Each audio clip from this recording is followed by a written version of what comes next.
далечината. Пуф-паф, кой слушава тишината? Приятел ли си или враг? Разбира се, че е приятел, той е магическия влак.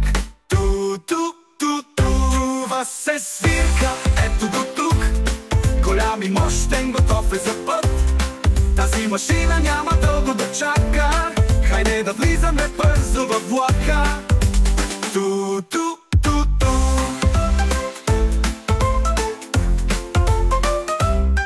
Вагони просторни, седалки удобни, пътешествието ни ще се запомни.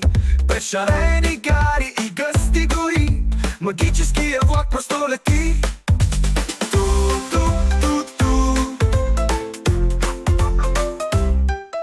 Вагончета пъстри, пълни с деца, след секунди започва голяма игра. Влака препускаме ни се пейзажа, стигнали вкъщи, на мама ще разкажа.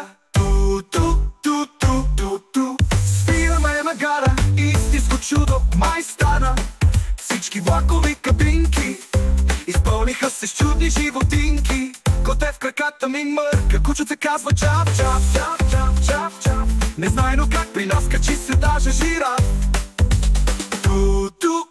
Летиме с влака, деца и животинки, любуваме се без прозореца на чудни картинки. Тъкмо дойде на играта разгара и хоп, стигнахме последната гара.